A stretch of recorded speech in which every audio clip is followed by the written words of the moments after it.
साक्षी Delhi news. अध्यक्ष महोदय, इसी विधानसभा के अंदर जब ये 16% मराठा भाइयों का और मुस्लिम का 5% जब यहाँ पर पास हुआ था अध्यक्ष महोदय, उसके बाद कुछ लोग कोर्ट में गए कि मुसलमानों को रिजर्वेशन नहीं मिल सकता, ये जो है इनवैलिड है, ये कानून में बैठता नहीं। अध्यक्ष महोदय, उस पर बहस हुई।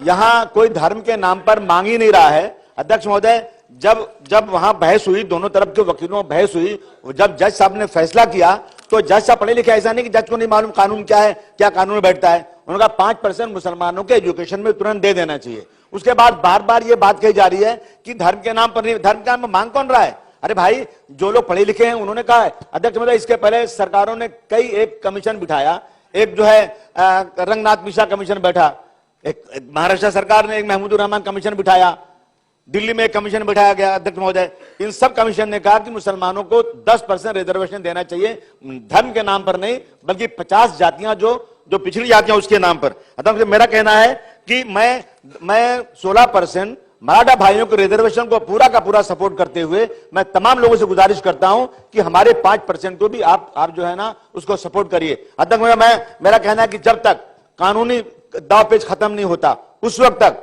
सरकार 3 लोगों की कमेटी बना दे और मुसलमानों के जो सच्चर कमेटी, जितनी कमेटियां बनी, रंगनाथ मिश्रा, महमूद रहमान कमेटी, उन्होंने जो रिकमेंडेशन किया है उस पर बात करके और एक हल निकाले उसको। जब तक ये रिजर्वेशन पास नहीं होता उस वक्त उनको पिछले दरवाजे से जो मदद मिले वो कर देना चाहिए। अध्यक्ष महोदय, ये हमारी मांग है। अध्यक्ष महोदय, यहाँ ये है 1947 में जब ये देश, उसके पहले जब लड़ाई हो रही थी अंग्रेजों से सर, तो हिंदू और मुसलमान दोनों कंधे से कंधा मिलाकर लड़ाई लड़ रहे थे। लेकिन हमें अफसोस है, उस वक्त हिंदू और मुस्लिम भाई भाई की तरह थे, लेकिन अंग्रेजों ने एक साजिश के तहत इस देश को 2 टुकड़े कर दिया और हम हिंदू मुसलमानों को अलग कर दिया। अध्यक्ष महोदय, ये एक दिन वो था जब दुनिया भर में सम्मान हमारा था, गीता के श्लोक हमारे और कुरान हमारा था, दूध की नदियां बहती थी वो हिंदुस्तान हमारा था, वो नफरत की दीवार गिरा दो ये आवाज हमारी है, देश के गद्दारों से कह दो धरती जान से प्यारी है। अध्यक्ष महोदय, जब 1947 में हिंदुस्तान पाकिस्तान का बंटवारा हुआ तो मुसलमान अपने सामान को पोटलियां बना बनाकर अपने सरों पर रखकर पाकिस्तान की तरफ रवा दवा था। लेकिन उस वक्त अध्यक्ष महोदय, दिल्ली की जामे मस्जिद के मीनारों से खड़े होकर के मौलाना अबुल कलाम आजाद साहब ने, गांधी जी ने, जवाहरलाल नेहरू ने, वल्लभ भाई पटेल साहब ने, सब ने कहा कि जो तुम हिजरत के नाम पर अपना मुल्क छोड़कर मत जाओ, तुम्हें कसम है तुम्हारे खुदा की, तुम्हारे नबी की, रुक जाओ। देख के हिजरत आसमान और धरती थर्राई थी, आओ देखो कुतुब मीनार की आंखें भी भर आई थी। दिल में खौफ कहां से आया, क्या तुम्हें शहादत याद नहीं है? आओ हमारे साथ रहो, हम तुम्हें हक देंगे, कोई इमदाद नहीं। आज हमें हक कहां मिल रहा है अध्यक्ष महोदय? कोई इतने लोग बैठे हैं अध्यक्ष महोदय, मैं क्षमा के साथ कहना चाहता हूं, 5% का सपोर्ट बहुत कम लोग कर रहे हैं। अध्यक्ष महोदय, 5% मिलना चाहिए। अध्यक्ष महोदय, क्या गलती हमारी क्या है इसमें? अध्यक्ष, मैं थोड़ा सा अध्यक्ष महोदय, मैं ये हिंदुस्तान पाकिस्तान का बंटवारा क्यों हुआ? अगर एक तरफ मोहम्मद अली जिन्ना थे तो दूसरी तरफ गांधी जी थे, दूसरी तरफ जवाहरलाल नेहरू थे और सबसे बड़ी बात लौह पुरुष सरदार वल्लभ भाई पटेल थे। क्यों उन्होंने कर दिया?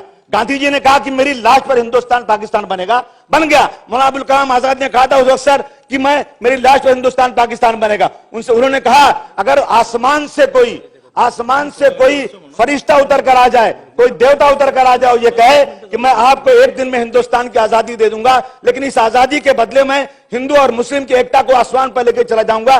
सर आप सुनिए, उस वक्त मौलाना ने कहा कि मुझे हिंदुस्तान की आजादी थोड़े दिन के बाद ले लेंगे, लेकिन हम हिंदू, अगर आजादी देर में मिलेगी तो देश का नुकसान होगा, लेकिन हिंदू मुस्लिम की एकता चली जाएगी तो इंसानियत का नुकसान होगा। यह हमारा किरदार रहा है सर इस देश के अंदर। लेकिन आज सर, आज क्या हो रहा है देश में?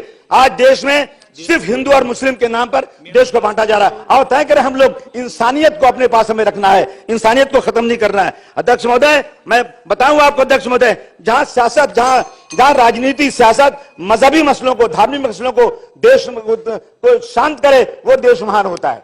जहां सियासत धार्मिक मसलों को शांत करे वो देश महान होता है। और जहां सियासत खुद धार्मिक मसलों को पैदा करे, समझ लो देश गलत लोगों के हाथ में है। ये मैं नहीं, ये किंग मार्टिन लूथर ने कहा था अध्यक्ष महोदय। इस देश में इनकलाब जिंदाबाद का नारा किसने दिया? वो नारा देने वाले का नाम हजरत मोहम्मद मुसलमान। एक मिनट सर, लास्ट बोल रहा हूं सर, भारत छोड़ो का नारा किसने दिया? नारा देने वाले का नाम है यूसुफ मेहर अली। अध्यक्ष महोदय, जय हिंद का नारा किसने दिया? नाम देने का नाम है आबिद अली साफरानी। मादरे वतन जिंदाबाद का नारा किसने दिया? 1857 में अध्यक्ष महोदय अजीमुल्लाह खान ने दिया। तिरंगा जो आज है उसका रंग किसने दिया? सुरैया सुरैया तैयब ने दिया। सरफरोशी की तमन्ना अब हमारे दिल में है, देखना है जोश कितना बाजुए कातिल में है। 1991 में, 1921 में बिस्मिल अजीम आबादी में ने दिया। क्यों हमें गद्दार कहते हो? हमने कौन सी गलती किया? हमने पाकिस्तान मुर्दाबाद कहा है। आज क्या हो रहा है सर? जब खेत कहीं कोई एजिटेशन होता है तो एक आदमी आता है अंदर, समाजवादी पार्टी की मीटिंग हो रही है,